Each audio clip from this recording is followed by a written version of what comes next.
Yeah, it is another episode of the Autumn Windbags. RJ Clifford, Juan Soto. Let's have some fun today. If you're seeing a bluish hue on me on the YouTube, it's because it's a road game for old RJ. This has got a road game, Sarge. Who moves that from? Let us know in the comments. Out in Abu Dhabi for work. So it's about 2 a.m. here. Soto was kind enough to leave work early to do afternoon, so I can actually have Abu Dhabi. And the biggest brag and the biggest flex of me being in Abu Dhabi means I'm 11 hours closer to Raiders kickoff, which is just 38 days away. It's so close. It also means two other things. There's 37 and a half days away. I'm 37.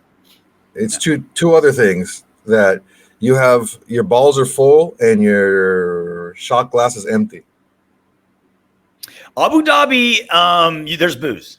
This isn't Saudi Arabia. Saudi Arabia is like okay. Never mind. Booze. Yeah, a little different. Again, they all kind of the same to me too. Like Riyadh, Saudi Arabia, and Dubai. I didn't know the difference in any of them. I had to literally go to those 3 cities to know that they're 3 different cities. How about Abu Dhabi? I can go downstairs and order booze right now, and just a quick VPN on the internet. Boom, Pornhub, no problem. So it's like I'm at home. Hey, but I am 11 hours closer. Yeah, I am 11 hours closer to Raiders kickoff. 38, dude. It's gonna be basically 1 month next week. It's like, to me, it seems like it was just like last week that we're like, all right, 98 days away. Be careful. It's we're over 100. You're like, all right, let's start it. Yeah. Yeah, it was like, what, 102 or something like that? We're like, let's just start it now. And now it's like 38. Man, it's so close. We're gonna have football today as you're watching this. There's gonna be the Hall of Fame game tonight. Mm-hmm. It's man, I don't know why you would watch it. Caleb's not playing. That's the only reason you want to watch that game anyway. I mean, it's a football-like substance, and I think you might as well get on there. Yeah. You know what? I'm so like freaking shaking for football. When I was in Vegas this weekend, I was at the sports book at the Westgate, and they were playing CFL football. I'm like, let me give it a shot. Give it a shot. And it's 12 on 12, 3 There's down. no athletes on that whatsoever. There's no like athletes a running in that start. League. Yeah, there are no athletes in that league. The football looks like Division II college or what, NAIA, whatever they call it now. All the Canadian athletes are playing hockey. Yeah, for sure. So what's the point? And since we're so close to Raiders kickoff, that means day 6 of training camp just wrapped up Wednesday, today that we're recording. Second day of pads, off tomorrow. So we picked up a bunch of like news and notes from specifically today, but the kind of last couple of days, but mostly today about what's going on. So we looked it up so you don't have to. And because I'm on the road, I don't have my mixer. So here's a real sweet edit point for everybody. Whoa. Like that? Woo! Marvin Lewis and Tom Coughlin going over the script at today's practice in Costa Mesa alongside Antonio Pierce. This is the most like old guy look, regular old guy look, young guy look. Coughlin's got like the hands cool on the head. out there? They're all long sleeves. It's definitely not in Vegas. Maybe it's like don't get sunburnt long sleeves type of thing. It was like you can't go. Hot.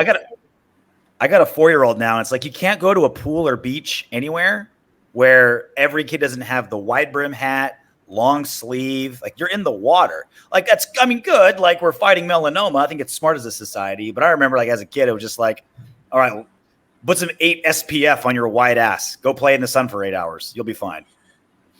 It's like, look, the attempt was there. Okay. It's like the big thing when I was younger was like they came out with the spray like sunblock. Yeah. So my mom would spray my technology, face. by the way. Yeah. My mom would spray my face and neck and then rub it in for like 12 to 18 minutes. And then she'd already go out. And that was the only it doesn't work because she only applied it one time. And I'm out there for like 9 hours. A light mist. The attempt was there. Yeah, just tell the melanoma that. My mom tried. Oh, okay. You're not getting cancer. I got a little bit. Still some left. I do love I feel like Mark Davis knew the ups and downs and what he had and didn't have in Antonio Pierce. Like you had a guy that obviously the entire locker room wanted, and after the entire locker room wanted Bisaccia, he went another direction. He's like, all right, I'm not going to deal with more anarchy, right? I'm not going to deal with an entire locker room that's gunning for a coach and not doing it. But let's stack everything in his favor, right? So let's get in former head coaches to help him out. Let's get a very strong general manager in Telesco with a lot of experience that can kind of, be the kind of calm, be the calculating to his rah go. And I think Coughlin and Lewis are a part of that. So for all this that I'm hearing, and I'm hearing it a lot. I'm hearing a lot of like, oh, Mark Davis is the problem. We got to get rid of Mark Davis, all this and that, right? He's doing things a little bit different than he has in the past. He has learned from his mistakes. He took that wild swing and miss with the whole Gruden Mayock, and then another one with the Mick Ziegler. And he's like, I want to get an experienced guy in there. I know I have Champ here. I know, he's by all accounts, someone who's been looked at by many teams for a GM position, but I don't want to put him in there just because people like him. I want him to be the right guy for the job. So he got Tom Telesco, who's an experienced guy. From what we were hearing in camp, but we're going to get into that. The rookies are, some of the rookies are out there doing big things. And so, yeah. So it's like we understand what you're getting yourself into. And that's what he did with Antonio Pierce. He's like, okay, this guy is a master motivator. He's also very smart X's and O's, but he's making a lot of mistakes as a head coach, time management wise, usage of his timeouts, maybe some adjusting some game plans, maybe a little bit later than he could have in games, stuff like that. Let me get him some people around him who are going to be able to help him learn on the fly, but also have the respect in him to say that he's still, I'm going to default to the head coach. And I'm not going to try to take over or, show that I can still coach and stuff like that. I don't think Marvin Lewis or Tom Coughlin have any want to be an NFL head coach again. They don't have the energy, or you know what I mean? You're like, they're just. Well, yeah, that's one of the things that we talked about before about getting a good coordinator who doesn't want to be a head coach. You just want him to be a really good coordinator. Because those guys, you get one of those old, gruffy guys who are just like, I just want to be a head coach. Then you can have a head coach who's not a coordinator, because the coordinator's not going to want to, move up. And yeah, that is not look like the face of a guy who's like gunning for a second career. No, that's a guy that just wants to let me show up, give you my expertise. I want my dinner at 4:30. I want lights out by 7:15. I can help you in between episode reruns of Matlock. It's great. That's all we need. Tom Coughlin looks like if a round of golf was your life, he's calling the 19th hole for a reservation. Is what he's doing right now. God bless him. And I will say, like everything to your point, Mark Davis is to blame for the last 2 decades of ineptitude with the Raiders, because he's been the only consistency, man. Right? I mean, it's been different coaches, different quarterbacks, different GMs, different everything, just ownership. And as we've heard, there's been a lot of front office issues too. So he is responsible for the ineptitude of the last couple decades. But to your point, it seems like he's learning, right? That's all you can ask, right? Can't change the past. How are you going to change the future? And it seems like he's making what may be obvious steps to some, but baby steps in the right direction.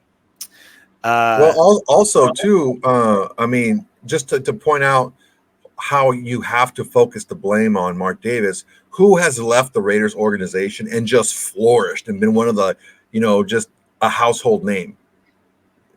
Who? Guys that were traded away. Okay, that's a result of Gruden trading Khalil Mack and Amari Cooper away. But what player has we not signed and gone somewhere else and just been a freaking stud? There's been guys who have played well. But nobody who's coaching guys who we didn't have coach. Like what's Del Rio doing right now? What are these guys doing right now? Mayock's not in the NFL. McKenzie's like a consultant with the Dolphins. Like none of these decisions that he's making. Hugh Jackson's back with the Raiders. Like these guys are not lighting the world on fire after they leave the Raiders. So they were poor decisions. It wasn't like just because they were with us, they did poorly. Yeah. Vic Tafer made an observation today. Gardner Minshew has had the better day thus far, but O'Connell also had some drops. Tucker continues to have a rough camp. We'll get to Tucker in a little bit. Bowers continues to look like the real deal, and it'll be interesting to see how many carries he gets this season. So a lot to unpack in that one tweet. It's been Farva looking better throughout the bulk of camp from what I've been seeing, but it made perfect sense that once the pads come on, and you're obviously not hitting the guys in the red jersey, but once like pressure you need to adapt to, Minshew would start closing the gap, right? Because there's one thing that one guy is clearly better than the other. It's Minshew's far more mobile than Farva. Like Minshew's actually above average as a mobile quarterback. So once the pads go on and you're starting to feel pressure, it makes sense that if Minshew's going to start looking better, it would be when you're actually running away from Maxx Crosby. Running plays and making plays are two different things. Running plays is just like optimal situation, optimal everything. No pressure, no one's going to hit you. Everyone's running around freely. You're not getting super jammed on the line. Yeah. Making plays are being able to do something productive even though things are breaking down around you. It's two different things. And we talked about this before, and it's no secret. I mean, if things are done properly, and things are more, I mean, no play is always 100% optimal, but if you can get the play the way it's supposed to be somewhat, O'Connell's got a good shot of making things happen. When things start to break down, Minshew has, like you said, a lot higher probability of extending plays and being able to make plays off the cuff. Tre Tucker, the story of this camp has been drops. I mean, he's just been dropsy poos. It's a different ball game, man. Yeah, and he's not just like he's asked to be more now. He's asked to be more than just a deep threat. He's asked to run a route tree now, and it's a lot more difficult now. It's a lot more difficult than what he was doing last season. Last season he was like, okay, go deep. We're going to go deep. I need you to pull the defense or whatever. It's different now. He has to run. He's the number 3 guy. You have to be able to make it happen. And he's the only speedster on the team, right? So if he's got such a bad case of the dropsies, you can't play him. I mean, look, there's not a lot of, whether it's Gardner or Farva, defenses are going to respect the deep ball, right? It's just not going to happen. They're just not going to respect the deep ball. And then you take away the one speedster on the team, those defenses, it's going to be like, shit, man, there won't be guys past 8 yards, right? Like there must be you're going to either run the ball or throwing check downs or screens or handing it off to Bowers, and stuff like that. We're not going to respect anything deep. We're not arbitrarily just talking shit on Farva and Uncle Rico. We're not just like, oh, well, they're bad at this though, whatever. Just like by saying it. Warren Sharp tweeted that the top 5 most, or the most inaccurate quarterbacks, the highest percentage of incomplete passes over 10 yards due to inaccurate passes. So it's not getting them the ball knocked away or drop or anything like that. It was a bad pass over 10 yards. Number 1 in the league, tied for number 1, was Aidan O'Connell. And number 4, I believe, or 5, was Gardner Minshew. So these guys historically are not accurate past 10 yards. And if you can't push the ball, at least have the threat of pushing the ball that deep, it's going to be a lot harder. Look what happened with Garoppolo. He didn't score over 21 points in a game. No one respected the deep ball against him. And just that's what we're going to see a lot more of this season if we can't fix that. I've been saying it for weeks now, months now. Like the guy with the toughest job in the building is offensive coordinator Luke Getsy. Like he's got the toughest room because it's not like the offense is so garbage where it's kind of like a freebie. It's like, all right, everything's trash. This is going to be a terrible unit. Just do what you can because there's too many good weapons, right? You got Davante Adams, Jacoby Myers. We'll get to Brock Bowers. He seems to really be what we expected him to be, even as a rookie. Zeus has, in the 4 games we've seen him play consistently, played really, really well. The offensive line plays better than the sum of its parts, right? So it's not superstar loaded, but it should be decent. So you've got pieces, but you have to make it work with Minshew or Farva. So there's enough good stuff there where if this is a complete ass offense, it's going to fall on Getsy, but you have to like make it work with either a 4th round, 2nd-year player or a guy who's on like his 4th team and both of them have weak arms. So it's doable, but you got to really mind your P's and Q's. Like you've really got to be a mastermind to be able to make it work. Well, that's why drops are just so concerning to me because we don't have the opportunity to overcome a lot of those. Yeah. As an offense last season, I talked about it last week. This offense, which is, I think we both think that the overall theory or concept of this offense is going to be very similar. Is just get us to a manageable 3rd down. We're not going to be a freaking high flying run and gun deep shot offense because our quarterbacks just aren't that. And we had the highest percentage of plays that were 3rd downs last season because we were playing differently. Instead of if we got like a 1-yard run on a 1st down, we weren't trying to get a chunk play to make it a manageable 3rd down. We're just like, okay, well, let's just get see if we can get 4 yards on a 3rd down. We had the highest percentage of run plays on 2nd down. And we're like 3rd highest on 1st down. So it's like we're constantly just trying to get ourselves to a shorter 3rd down. So when we do throw the ball down the field, we can have drops. That's why it just magnifies this whole thing and multiplies it all. And it becomes a bad play exponentially when you don't normally take shots downfield. And when you do, you have one of the guys having issues with drops. You can't have that. That's really going to cut into his playing time if you can't get that turned around.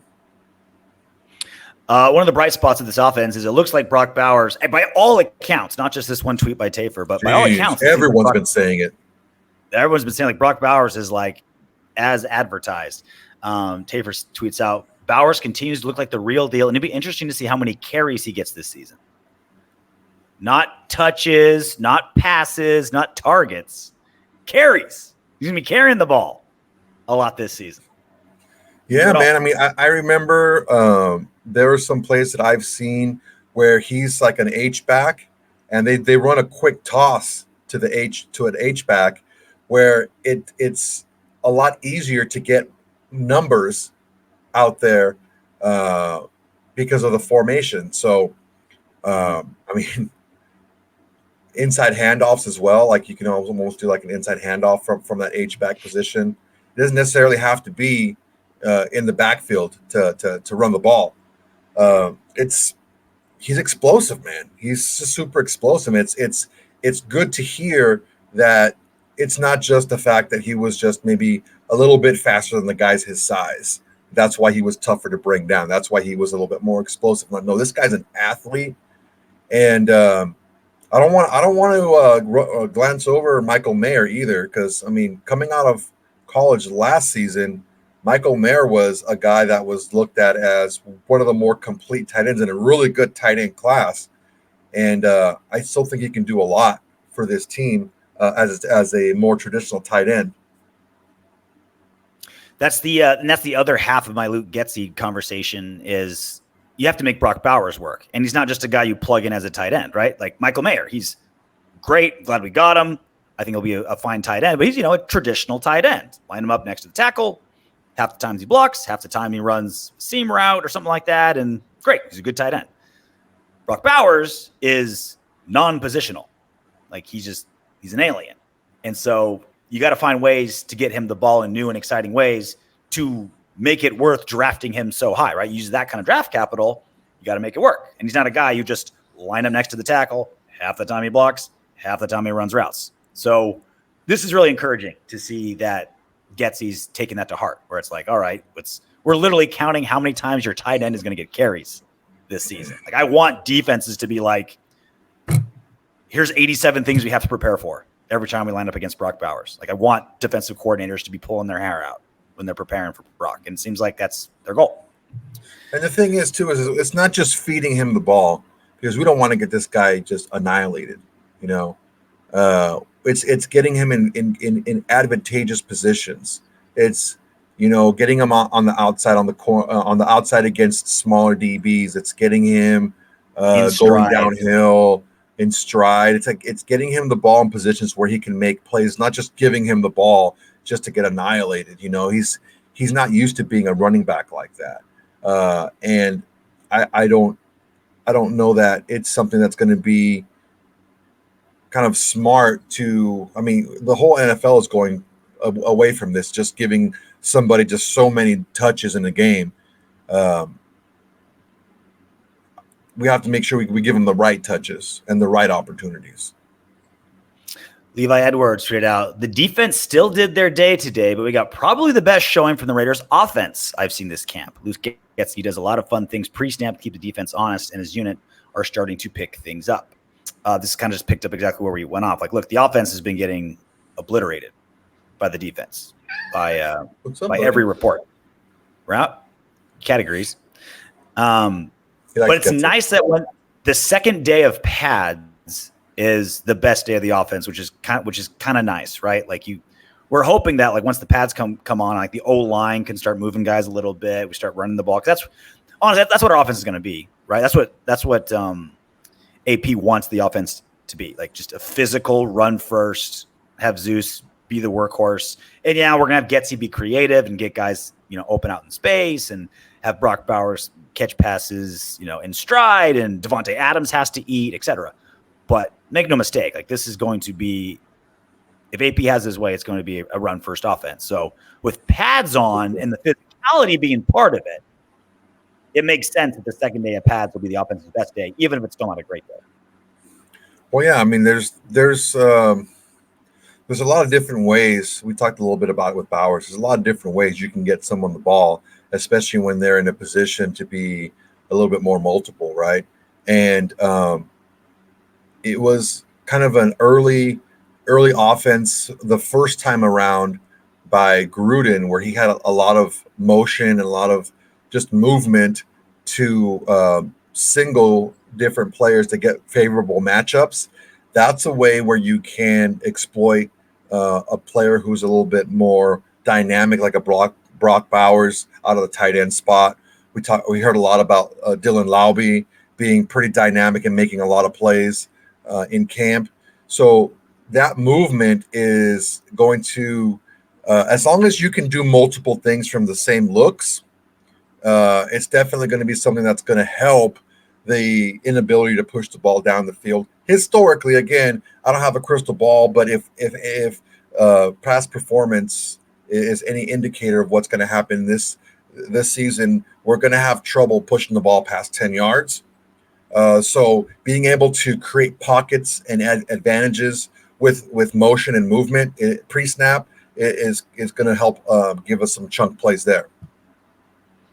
And that's how you protect your quarterback, right? Is a lot of pre-snap motion. Because like you look at like Tom Brady and like Aaron Rodgers, like they didn't like a lot of motions because they wanted to read the defense. So like, let me see what the defense is doing.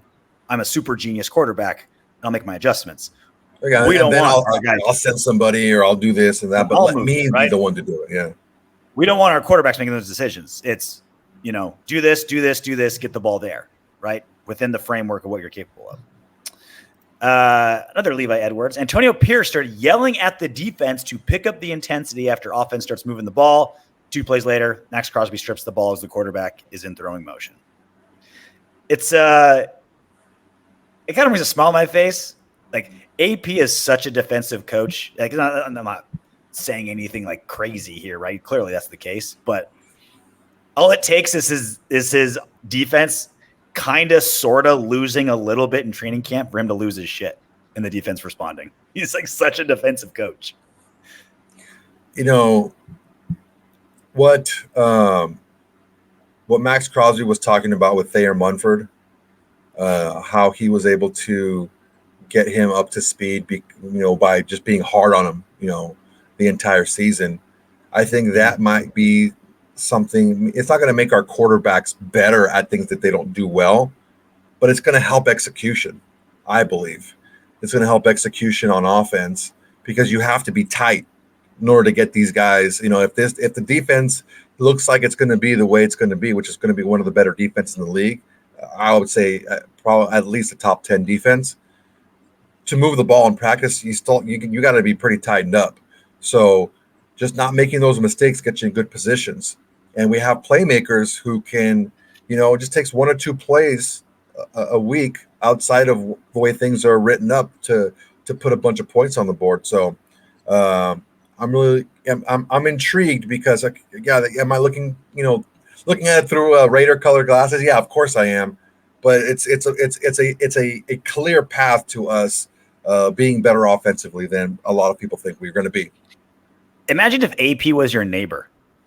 Be like, hey, those that lawn's looking a little brown there, Clifford. Like immediately the next day, I'd be like at Home Depot, fertilizer, Scott's for sprinkler system.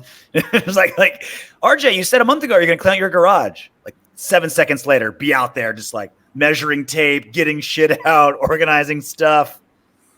God, so I actually had a neighbor like that when I was young. I think I was junior high, early high school before my parents split up and I had to move away.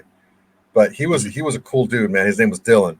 He was a cool guy, and he lived across the street and a couple houses down, and just like I don't know, it was the early '90s, and he was rocking that Jerry curl, dude. He loved that thing. It was freaking nice. It was like he was always combing it like the Soul Glow, dude. But he was I freaking he had this IROC Z, and it was a freaking was all white, and it had like this like blue trim. I'll let you guess his affiliation, and it was a sick ass car. Anyway, yeah, right. He had like the little T-top thing where you take the top off. It's like a little T-top. It was freaking dope. So anyway, he's like, "Yo, man," he's all that lawn's looking kind of rough, and I was like, "Oh shit," So then he actually would let us borrow like an edger and like stuff like that. So we'd do the lawn and stuff like that. But he was. It kind of brought it to my memory that when you said that the lawn's looking kind of tough, because he would actually tell us like, "Yo, man, help your mom out and do the lawn." I'm like, "Oh man, I guess I will." Richie Incognito popped in out of nowhere. He gave the pre-pad speech to the Raiders O-line last night, so this was 2 nights ago. As Coach Antonio Pierce said, yes, what you can imagine Richie said. I don't think he said what you're immediately thinking that he said. Probably more motivational stuff. Not what he said to his teammate when he was in Miami. Probably a little bit more motivational than that, is my guess. Yeah, I don't think he's talking about anyone's sister or talking about anyone killing themselves or anything like that. No, motivational. Or any of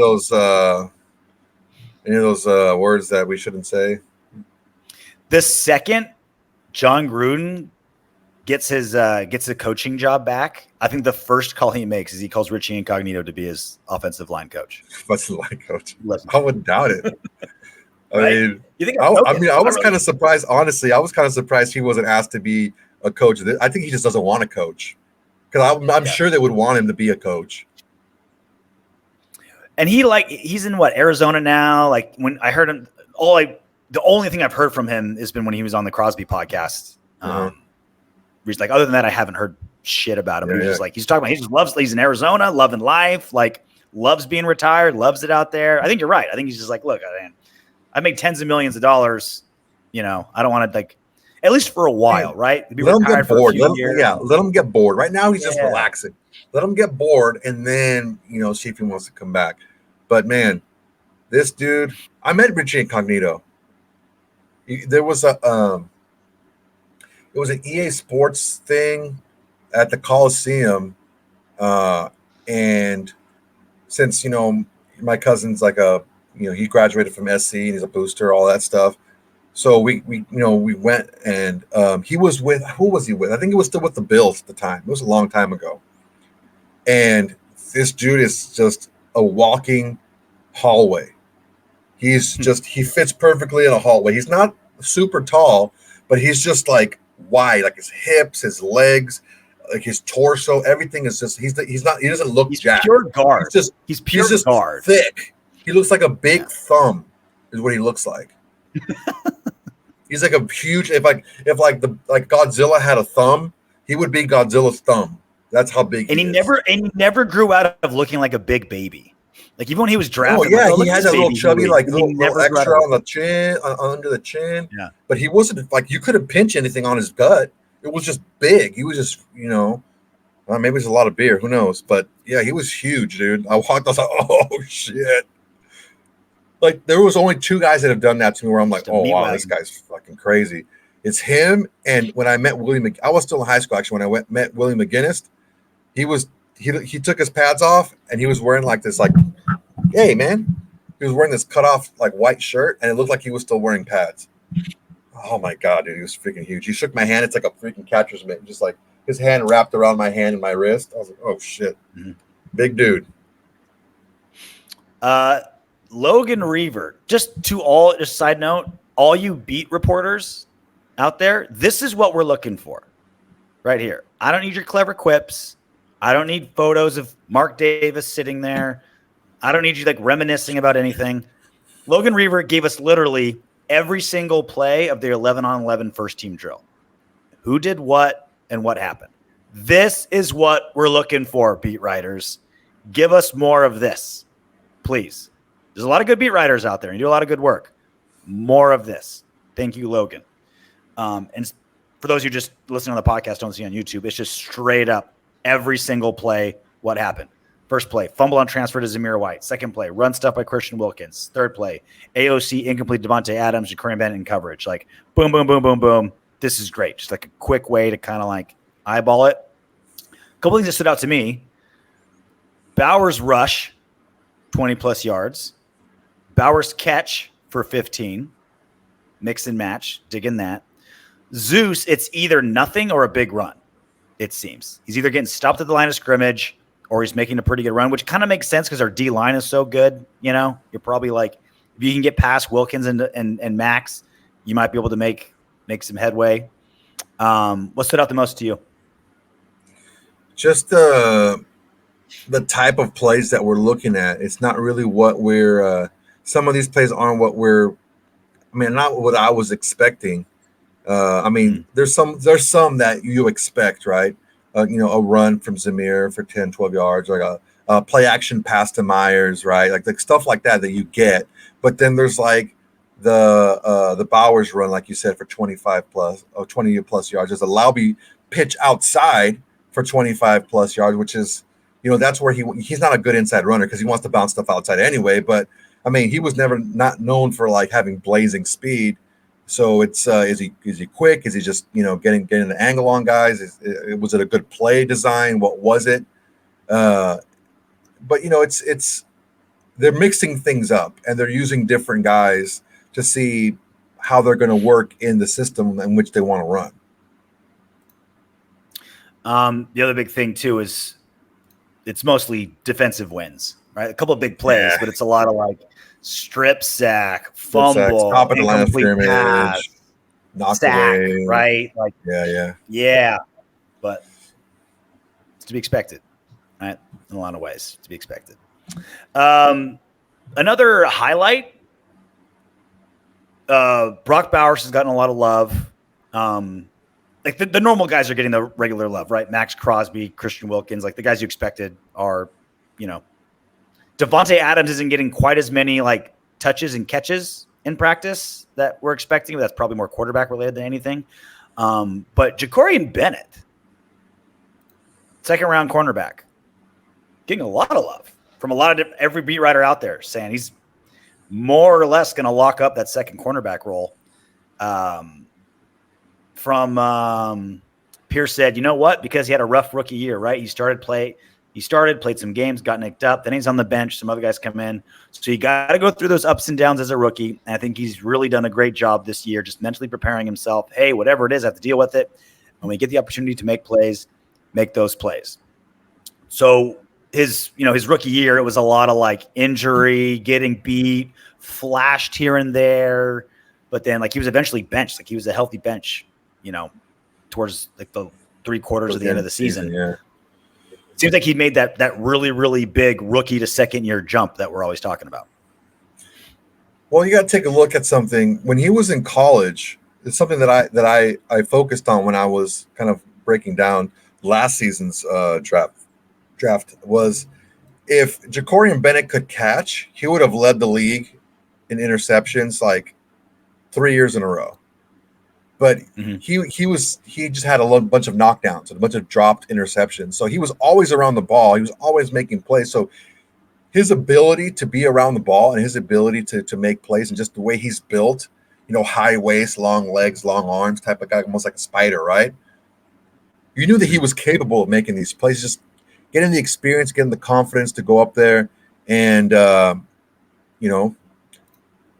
show what he can do. And it's now having that experience, maybe being able to let loose a little bit more and be a little bit more himself. We're seeing what he can do. Hopefully he can learn how to catch the ball and spend a little extra time on the jugs machine and learn how to squeeze those footballs when they come to him. Who knows? We might have ourselves a real player here. I mean, and that's really the only hole on defense is who is going to be our number 2 starting outside corner.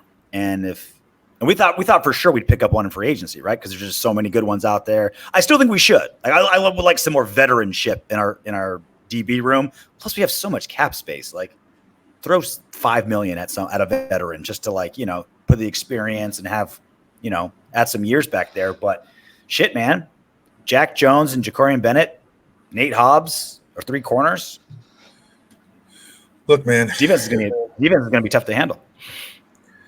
If you're going to spend the kind of money that we're spending on receiver, on tackle, and on center, you're a high-paced center too, and on end, and we're going to have to spend money on the other end, and you have to spend money on an inside interior defensive lineman. Like, if you're spending money on a lot of these like positions that normally you don't spend a ton of money on, you have to get young at other positions because you can't pay a lot at every position.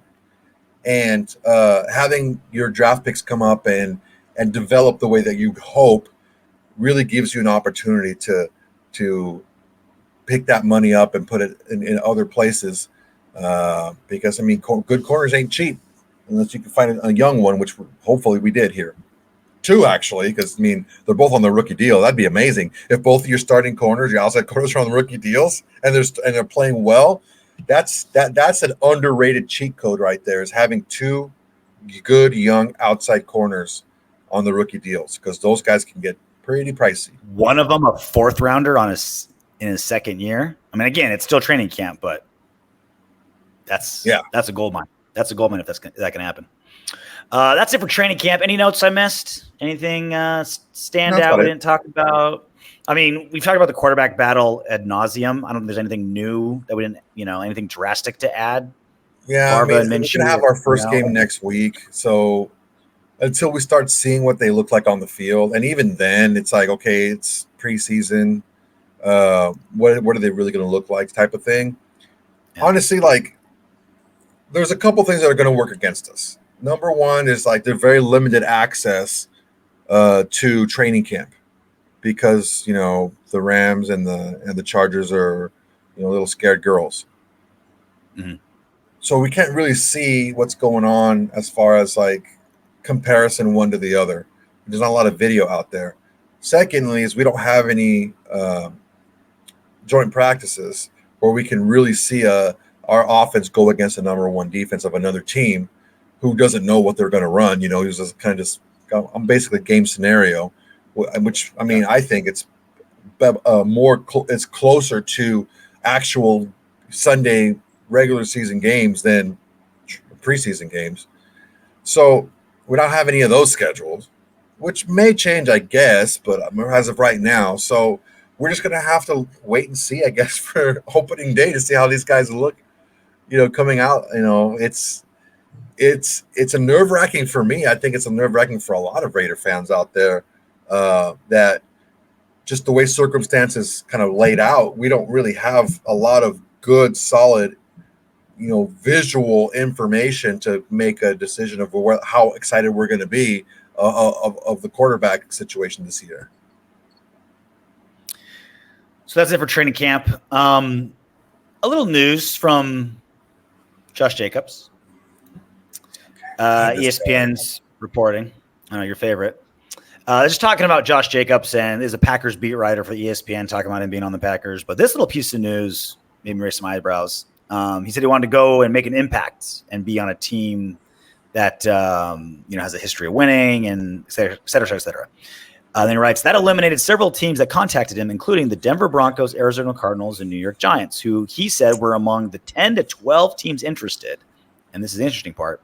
In fact, he said he took $3 million to $4 million less than what other teams offered him when he signed the 4-year, $48 million deal with the Packers. I wonder if the Raiders offered him as much or more than the Packers if we were one of the teams that offered more. And he said, no, thanks. Honestly, I think it was I don't know that we offered him anything. Really. I think he made his intentions clear in last offseason, what he was looking for to be paid compensation wise. So if we're not interested in that ballpark, why even, you're going to do what the Giants did basically with Saquon is, I'm not even going to offer him. Like, I'm not going to insult you by offering something a lot lower than what you've told us you wanted. So go find, what we offered you last season. If it's not as rich as you thought it was, we'll talk about it. It definitely wasn't the Giants who were offering him $3 or $4 million more than what he signed for, because they would have signed Saquon if they would have kept their own guy if they were going to offer that much money. But I can see the Broncos offering, some money like that. I mean, it's a little bit iffy because they had that whole Russell thing, 45 or 42 something dead money there. Russell. But yeah, I mean, is it possible? Sure, it's possible. I don't know if it's very probable that he's going to take after bitching so much about not, because this whole narrative has changed. When he was here and he was complaining, it was all about money. It was all about how much are you going to pay me? How much are you going to show that you want me here? And then now that he's gone, it's about, I left because they weren't winning. Well, you didn't say any of that stuff. It was all about money. I'm not saying that you had to say it was about winning before, but just don't say anything. He was always about money and always about what he wanted to get paid. And now that he got paid, it wasn't about that. It just seems like he's just trying to be the nice guy, trying to be the good guy, so people don't think he's the bad guy. But whatever, man, he's annoying. It is all kind of annoying, but I think his insight into what's going on inside the Raiders room is valuable to hear what he's saying. And we can say, we think he's full of shit, or I think he's spot on, or I think he's right here or wrong there. I think it's important when ex-Raiders leave to hear what they have to say about the Raiders. Again, they could be full of shit, but it's like it's like whoever the president is, when they speak, it's news. It's probably bullshit because they're a politician, but it matters what they say, and we analyze what they say. So I think with Josh Jacobs, I think everything you said is true. But I do believe that there was an element of Josh Jacobs. It's like, you're going to have to pay me a lot to be here because I don't see us winning the way I can win with the Packers or, whoever else is giving him an offer. I think he did kind of feel like, there's a handful of us busting our ass and we're just not getting where we want to go. Remember, he's from Alabama. Like, he's used to just like contending for a national title every single season, and then comes to the NFL and just like, winning's hard. Winning's hard. We don't have, 100 5-star recruits when you're playing Vanderbilt. Like, welcome to a semi-level playing field, Josh. Well, there's that, and it's like, I don't know how much he really bought into Antonio Pierce. I mean, he came in out of shape. He didn't buy into Josh McDaniels, right? Making him play. He came in out of shape. He didn't play the last 4 games of the season. Was he hurt? Probably. Was he hurt enough to not play the last 4 games of the season? That's up for debate. I don't know that. I think he looked a little bit checked out towards the end of the season. Whatever, it is what it is. I don't want to bash the guy. I'm just telling you what I noticed. It's been that way for a long time here with the Raiders. We have been so poor that we had to drastically overpay for free agents because players didn't want to play for a franchise who hadn't won in a long time.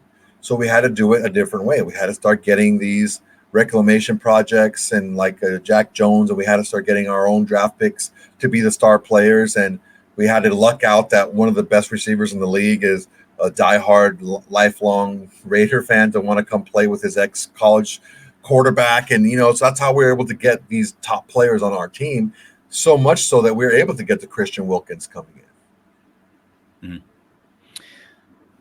So Mike Mayock popped up in the news again. He was on Jim Rome's podcast, and I've never really listened to Jim Rome's podcast before. I highly recommend you listen to all 36 minutes of his interview with Mike Mayock. About half of it is Raider stuff. There's some really good stuff. We'll play it about the two biggest things was him with Maxx Crosby and how that came about and dealing with Jon Gruden. But there's a really good stuff on Darren Waller, what he thought of Derek Carr, just a lot of really good stuff. A Raider fan should listen to it. It was good.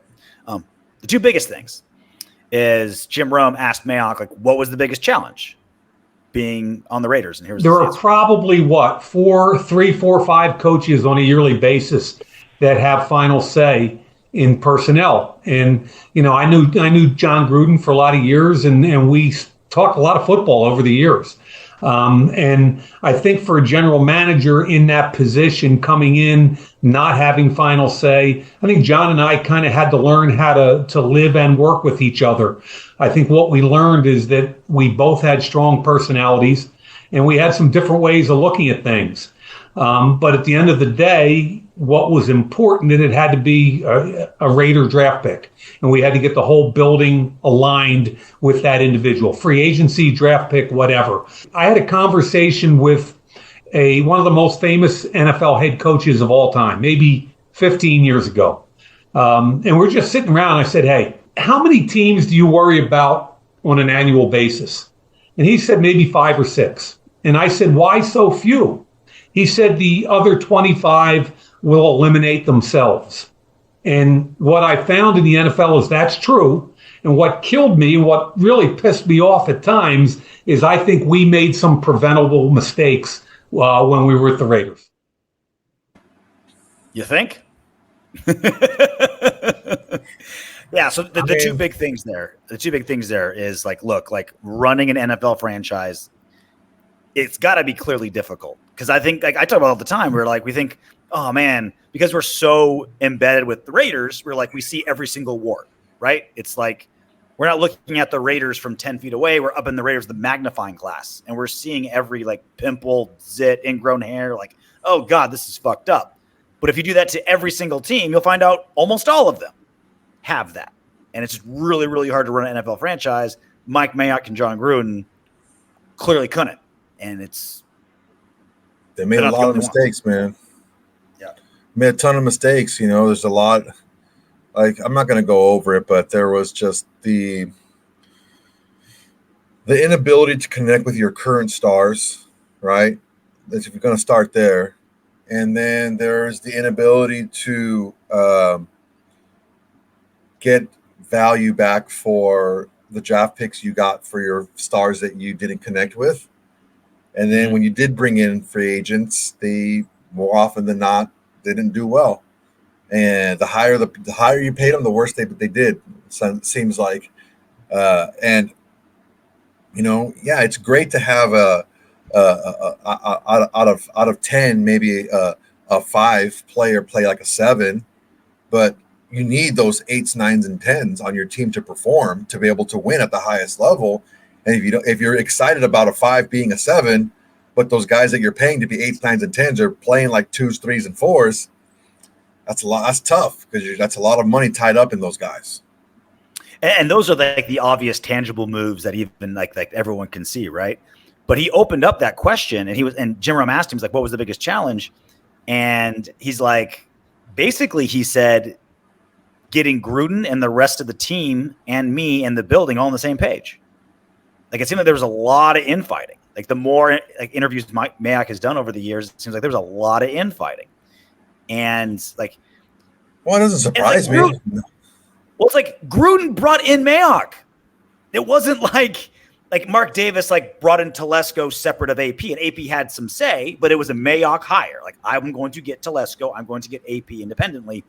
Gruden, like, you brought in your buddy Mayock, and you still couldn't get along, and you still couldn't make it work. It's like, Jesus Christ, man. And that's just those two. He also was saying, like, hey, trying to get the rest of the building on board was hard. And when you're like, it was just like, it seems like there was just so much infighting in that building during the Gruden era. It wasn't like John Gruden went in and just got rid of everybody. That didn't happen. He got rid of a lot of guys, but there are some holdovers, guys that have been there for a while. And if you're gonna want to be like the cool substitute teacher vibe, well, let's make a circle. Everyone get in a circle here, and we'll all be face to face or whatever. You want to do that, you're gonna have to hear a lot of opinions that maybe you don't like. And if you're going to open up the floor to different things, you're going to get people that are going to disagree with you. And I don't know that John Gruden was willing to have people disagree with him. He wanted to have that thing. The first time he was with the Raiders, he was with Al Davis, and Al Davis just said whatever Al Davis said went, and everyone in the organization knew it. And I think he wanted that same thing. And this is what I talked about this before, is that was, before AP, that's the closest thing to Al Davis was John Gruden, and I think it was in attitude only, because he put guys in position with the veil of they're going to do their job, but ultimately he just wanted a lot of yes men. It's what it sounds like. Mm-hmm. Again, a lot of good stuff from Mayock in this podcast. The other thing I wanted to get to was Maxx Crosby, and we all know Maxx Crosby's story. Being an addict, getting sober, turning into the superstar, and just the heart and soul of the Raiders in the process to get there. Apparently, they all knew this going in. Take a listen. There also was knowledge amongst the scouting community that he potentially had a drinking problem. And we didn't know how deep that went into drugs and whatever. So, like a lot of draft picks, Jim, this is real world. Like, you love the kid's motor. You worry, is he going to get bigger and stronger? And you worry that he potentially could have a problem that's going to take a lot of resources to help solve within your building with the drinking. So we went into it with our eyes wide open, knowing that we were going to have to help him with some of the off-the-field stuff. I can say this because obviously he's made it public himself. And he and his agents did a great job, and we helped them with getting him into a facility for all of that in Los Angeles. I mean, he wanted to leave every day. And to his credit, and to his now wife Rachel's credit, they were dating at the time, his college girlfriend Rachel, she left him. She said, if you don't stay in that facility, I'm out. And Max, to his credit, and because he loved his girlfriend, who's now his wife and the mother of their child, he stayed, and he got the help he needed. He's been sober ever since. Wow. Definitely a success story there, big time. They knew he was an addict before they drafted him. They weighed the pros and cons, and they're like, yeah, it's still worth a fourth rounder. This guy from a small school, he's an undersized guy, but they liked his motor. They knew it was going to be like, all right, a cost-benefit analysis. Like, we're going to have to get this guy. Like, we're going to have to get him help at some point, probably. And they said, we'll draft him anyway, and we'll make it work. Like, that's – like, we talk all day long, rightfully so, of all of Mayock's mistakes and him and Gruden and all the things they fucked up. Maxx Crosby is their Mona Lisa. They could not have handled Max better. Fourth rounder, delivered, gave him the help he needed, gave him motivation. Max is their masterpiece. Good, man. It was definitely their masterpiece. The one thing though is Max has had and still has something that you can't measure on a test by talking to somebody. You can't. He is just that drive and determination to be basically just a psychopath, a maniac, to be the best. And it's the drive that makes him do it every single day. If he's able to work out, he's going to work out to his fullest, his best ability. This last weekend, I was in Vegas for a tournament. I had a bunch of fighters fight. That one guy that fought, this dude signed himself up. Like he's newer in our gym, but he's some guy, just doesn't really know how this all works, And he's like, "Oh, I signed myself up for the tournament." We're like, "Whoa, dude, what the heck, man?" He's like, "No, I paid for it and everything. I'm good." So we're like, "You know what, dude? If you want to sign up and you want to do it, let's just fucking go ahead and do it." And look, to his credit, tough guy. He weighed in a little bit heavy, but they let him fight anyway. In a heavyweight division, so it's like whatever. Love regional Muay Thai. So good, right? Close enough. So he gets TKO'd, not like by getting stopped, but like the referee's like he was getting too much, hitting too much. He was still there, but he hit a lot. He got TKO'd in the third round. The guy that beat him went to the finals and knocked out the other guy in the first minute of the first round. So there was a tough dude that he fought.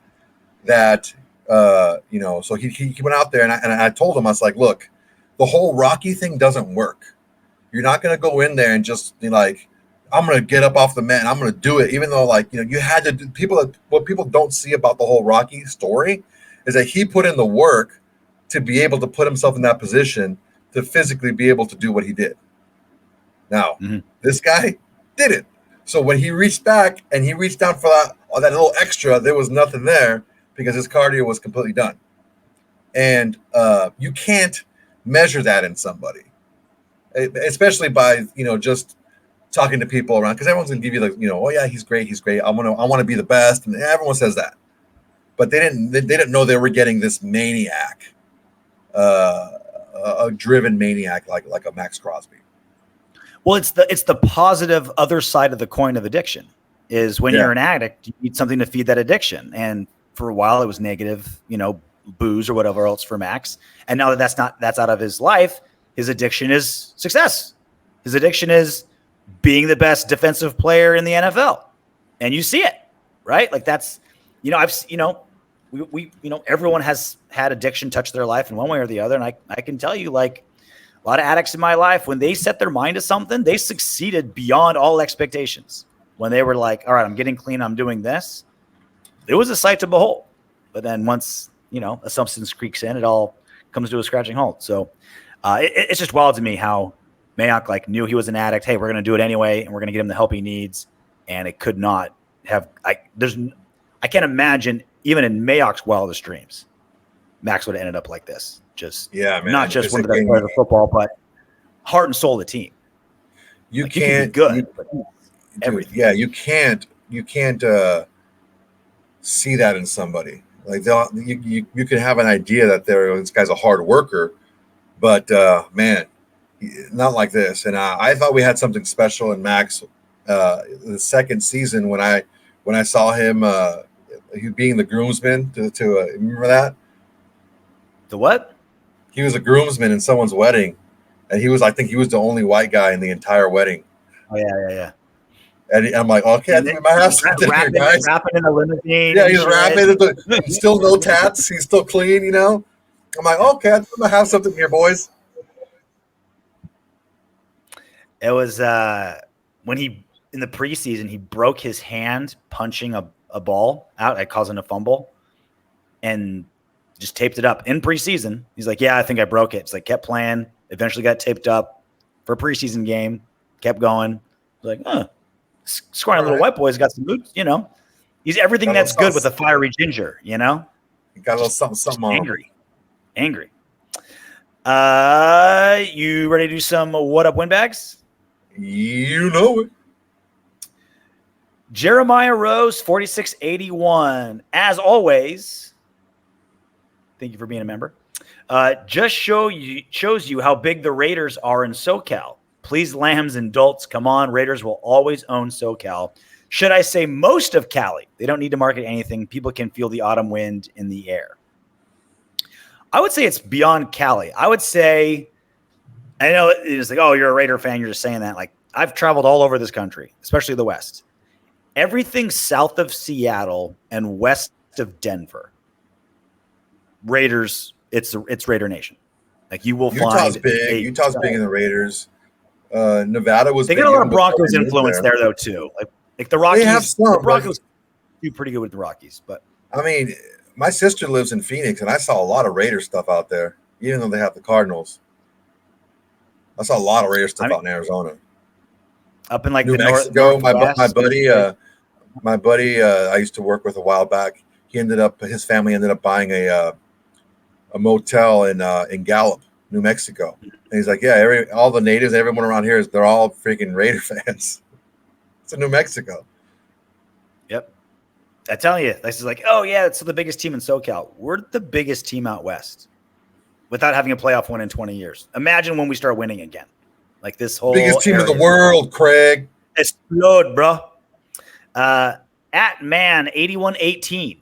To say AOC 12 played below average is just not true, especially under them circumstances. Biased chumps. Makes sense that both of you are always talking about sucking rosters, SUC''N, about sucking rosters.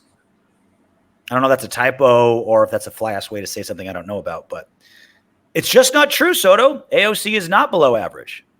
Okay. I'm not saying he's below average. I'm saying that he played below average last season. By any measure that you want to measure, he was below average quarterback. That's how he played. I mean, can he get better? Of course he can get better.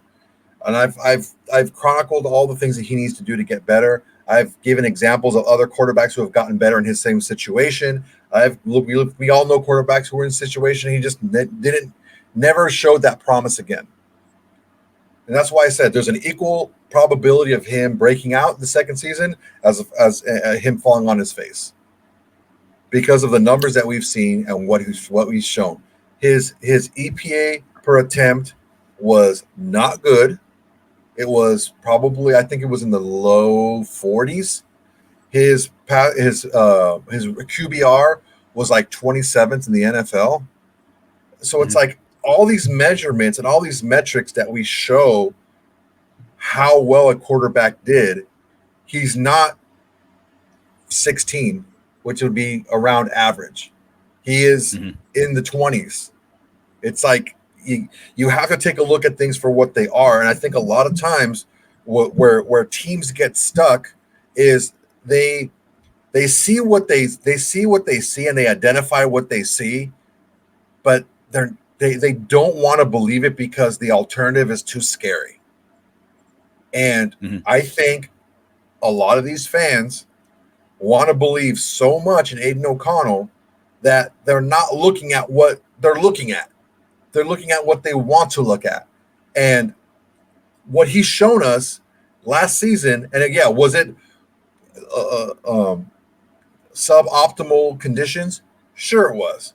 But you're also going into a second year with a different offensive coordinator who doesn't have a huge resume of success, okay? And you're thrown into a battle against somebody who is used to having different terminologies and things, who's seen pretty much every offense in the NFL already with all the different stops that he's had. This is not an optimal kind of thing for him either this season. So it doesn't do it. It's not going to make him any better, us saying that he's going to be great. It's not going to make it necessarily so. All right. So I feel that we've been very fair about what we see in the quarterback position this season and what we need to see for it to be at a level that we're comfortable moving forward beyond this season. I think we've been more than fair. Well, I think fans need to separate the feel-good story from the play on the field. Like, he's a great feel-good story. 4th rounder from Purdue, got thrown into the mix, starting quarterback. He'll probably be the starter this season. He's certainly outplayed his draft position. Right? Oh, he's just kind of guy. Christian guy. Yeah, like it's a guy you want to root for. Like, all this stuff is true. All this great feel-good story. I want to root for both of these guys. 100% true. But that's a completely different conversation from, is this the guy that's going to win us Super Bowls in the future? Two different stories. Separate those two things, right? You got to be able to separate those two things. You can feel for the guy and love him and say that's a great story. I'm going to root for him till the day I die. And we're going to win more games with this quarterback instead of him. Or identifying this isn't the guy that's going to win us Super Bowls. Like, I think if fans, just ask yourself this moving forward, right? Whether you love Favre, hate him, whatever. Just do your best. Separate those two things.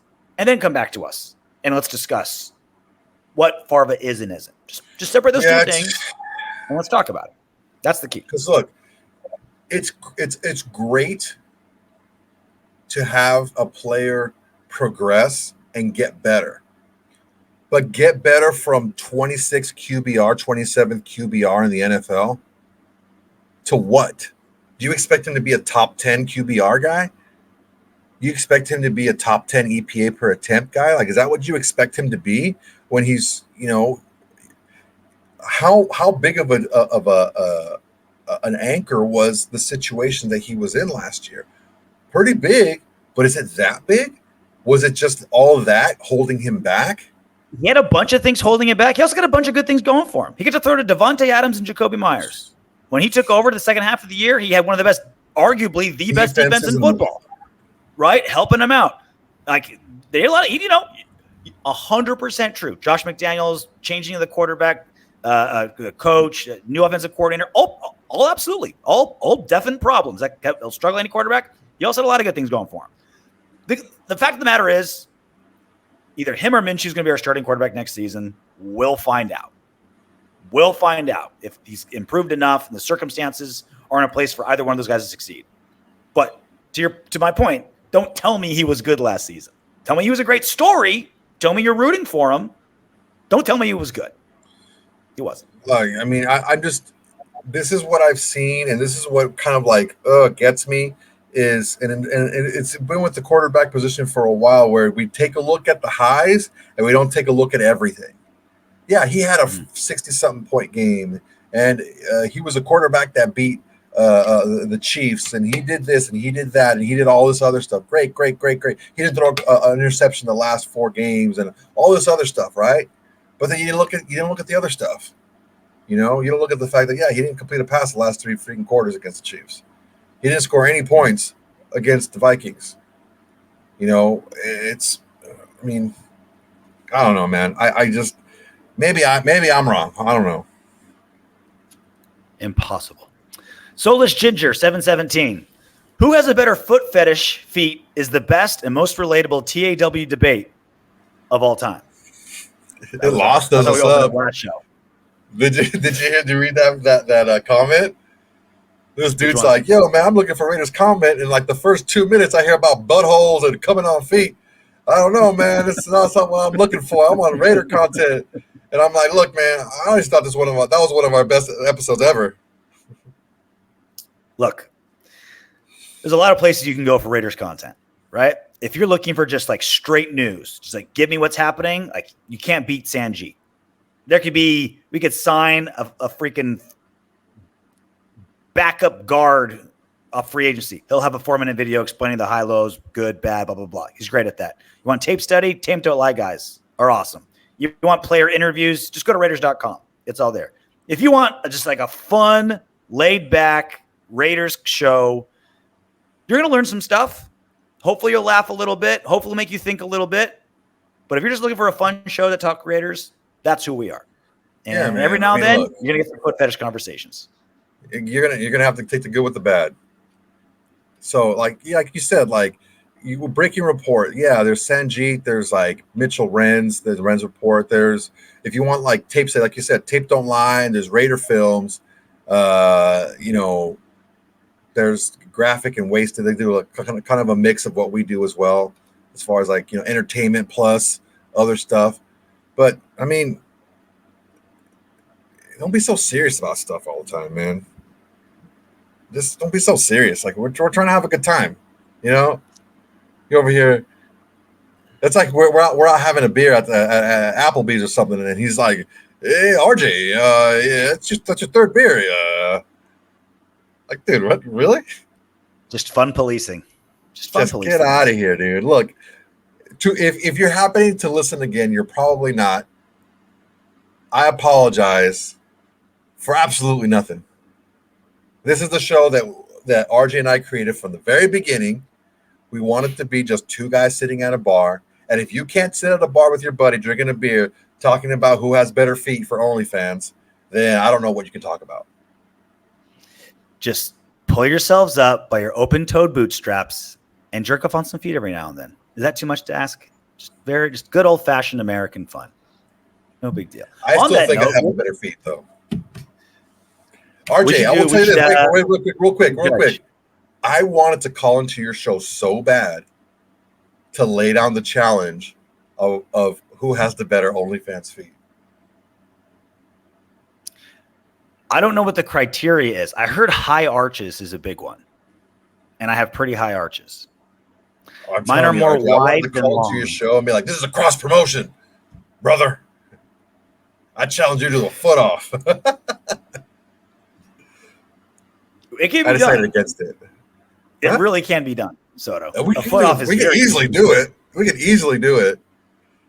I think we'll lose 1,000 subscribers, but I think it'd be worth it just for the fun. We might gain 5. I think it's what and it's the 5 we're not going to want, you know, or they're the 5 that tip massively. Look, man, I don't have a problem with having my feet on instead of my camera on my feet instead of the camera on my face during these shows. That's not an issue for me. I think most viewers would agree. On that note, we'll leave you with this. Here's a video of a dude in a Raiders hat using a giant floor dryer. It's like a carpet dryer. Carpet dryer full of weed, getting his entire house baked. The roaches, the spiders, ants, any little critter, the bed bugs, everyone's getting high. He's every like undercover cop, every parole officer. I'm watching this video, right? I'm watching this video and I'm like, oh shit, that's a lot of weed in there. And I'm like, oh, that's a lot of smoke. And that's thick. 2 people are gonna get high. And I look when he turns away. Oh, he's got a Raider hat. It had to be a Raider hat guy. No other like you could poll the entire American population and be like, all right, what sports hat is he wearing? This guy. And the majority of people would say it'd be Raiders. Definitely Raiders. I mean, all right. You gotta applaud the ingenuity. Yeah, I mean, it seems like a giant waste of weed to me, like a huge waste. That's a lot of people in that room, dude, and they're getting pretty high. That place is fumigated for sure. All right, we'll leave it with that. Until next time, knock on wood if you're with me. Hey, you made it to the end of our video. Great job. I know you want more. Go ahead and click the next video, and if you're feeling crazy, go ahead and subscribe.